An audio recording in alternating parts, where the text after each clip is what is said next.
కేంద్ర బీజేపీ ప్రభుత్వం అవలంబిస్తున్న కార్మిక వ్యతిరేక విధానాలు విడనాడాలని, కార్మిక వ్యతిరేకమైన 4 లేబర్ కోడ్లను తక్షణమే రద్దు చేయాలని, కార్మికులకు అందరికీ కనీస వేతనం 26,000 రూపాయలు నిర్ణయించాలని, సుప్రీంకోర్టు తీర్పు ప్రకారం సమాన పనికి సమాన వేతనం అమలు చేయాలని సిఐటియు జిల్లా ఉపాధ్యక్షులు వి ప్రవీణ్ కుమార్ ప్రభుత్వాన్ని డిమాండ్ చేశారు.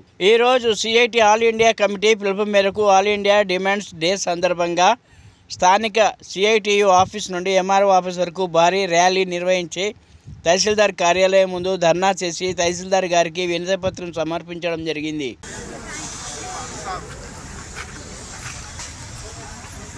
దేశవ్యాప్తంగా ఆల్ ఇండియా డే సిఐటి ఆధ్వర్యం నిర్వహిస్తూ ఉన్నాం.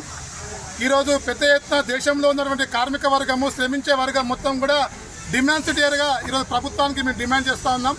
ముఖ్యంగా భారతదేశంలో పెద్ద ఎత్తున కార్మిక వర్గం సంపద సృష్టిస్తే ఆ సంపద మొత్తము కొంతమందికి పెట్టుబడిదారులకు, కొంతమందికి పారిశ్రామికవేత్తలకే ఈ ప్రభుత్వము తెస్తూ ఉంది. అందుకే ఇప్పటికైనా ఈ కేంద్ర ప్రభుత్వం వచ్చి 2 నెలలు అయిపోయినా ఈరోజు కార్మికుల మీద దాడి చేస్తూ ఉంది. ఈరోజు 4 సంవత్సరాల పాటు ఐటీ రంగంలో ఎలాంటి కార్మిక చట్టాలు వర్తించవు అని చెప్పేసి ఈరోజు కేంద్ర ప్రభుత్వం జీవో తీసుకొచ్చింది. అదేవిధంగా ఈరోజు పీఎఫ్ ఎవరైతే ఉంటారో, ఎవరైతే పీఎఫ్ కడతారో, పీఎఫ్ కట్టే యజమాని ఇంతకుముందు కట్టకుంటే 25% పెనాల్టీ ఉండేది. కానీ ఇప్పుడు ఈ ప్రభుత్వం వచ్చిన తర్వాత ఈ 2 నెలల కాలంలో 25% నుంచి 5% ఈరోజు పెనాల్టీ చేస్తూ ఉంది.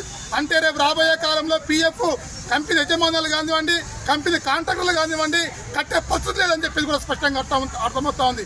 అందుకే ఇప్పటికైనా ఈ ప్రభుత్వం స్పందించి కార్మికుల కష్టం పరిష్కారం చేయాలని చెప్పేసి మేము డిమాండ్ చేస్తా ఉన్నాం. అదేవిధంగా ఈరోజు కనీస వేతనం అడుగుతా ఉన్నాం.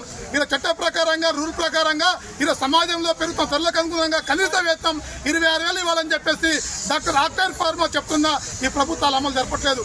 అందుకే దేశంలో కార్మిక వర్గాన్ని మొత్తం కనీస వేతనం 26,000 ఇవ్వాలని చెప్పేసి కూడా మేము డిమాండ్ చేస్తా ఉన్నాం. అదేవిధంగా అంగన్వాడీ కానీ, ఆశా కానీ, గ్రామ పంచాయతీ కానీ, మున్సిపల్ కార్మికులు కానీ అనేక సంవత్సరాలు పనిచేస్తా ఉన్నారు.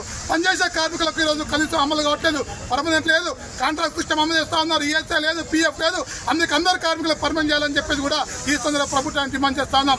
అదేవిధంగా ఈ కంపెనీలలో కార్మికులకు ఈరోజు వేతనాలు సవరించట్లేదు.